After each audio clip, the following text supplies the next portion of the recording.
Mga katrops, welcome back ulit kayo sa aking channel Sports React PH at ngayon nga ay pag-uusapan natin ang balitang humanga na nga daw po si Quinito Henson kay Renz Abando.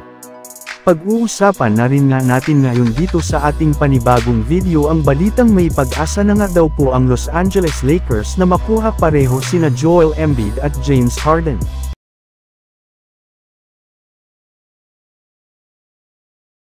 Naging usap-usapan nga sa social media ang sinabi ni Quinito Henson nung nakaraang araw na mas karapat-dapat nga daw pong ilagay si Kiefer Ravena sa Final 12 ng Gilas Pilipinas kesa kay Renz Abando na hindi rin naman ikanagusto ng napakaraming Pinoy fans dahil kung ating nang titingnan ng mabuti deserving rin naman nga daw talaga na makasama si Abando dito gayong isa rin naman nga itong two-way player.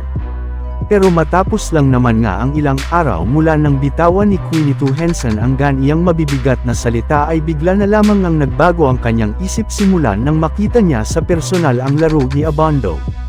Sa isang interview nga po sa kanya ng media ay sinabi nito na nagulat nga daw po siya sa naging laro ni Renz Abando sa naging closed-door exhibition ng Gilas Pilipinas kontra sa Ivory Coast. Bagamat man nga hindi pinaglaro ni Coach Chot Reyes si Abando simula first quarter hanggang third quarter ay agad rin naman nga itong nagbigay ng napakalaking impact sa kanilang laro sa fourth quarter gamit ang kanyang alley-up dunk.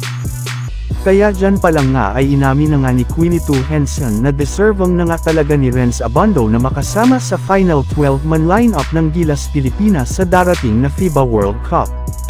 Samantala pumunta naman tayo sa ating sunod na pag-uusapan ngayon sa balitang may pag-asa na nga daw po ang Los Angeles Lakers na makuha pareho sina Joel Embiid at James Harden. Habang tumatagal nga ay mas lalong lumalaki nga ang dramang nangyayari ngayon sa loob ng organisasyon ng Philadelphia 76ers. Sa katunayan, ilang araw lamang nga matapos ang binitawang mabibigat na salita ni James Harden patungkol sa presidente ng 76ers na si Daryl Morey ay nagsimula na nga daw po ang NBA sa pag-iimbestiga kung totoo nga ba ang mga binibintang nito. At kapag nalaman nga nila na tama ang mga pinagsasabi ni James Harden ay sigurado nga daw po napaparusahan nila ang 76ers ngayong off-season. At kasabay nga ng hindi magandang nangyayari sa kanilang team ay meron rin naman nga daw po itong negatibong sa kampanya next season gayong malaki na nga daw po ang posibilidad na sabay na mismong umalis sa kanilang lineup ang kanilang dalawang superstar na sina James Harden at Joel Embiid na pareho na rin naman ng nauubusan na ng pasensya.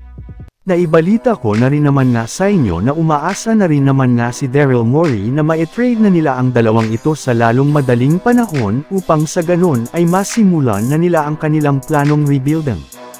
At based nga sa pinakahuling inilabas na balita, isa nang daw po ang Los Angeles Lakers sa mga kupunan na posibleng makakuha either kina Joel Embiid o di kay James Harden.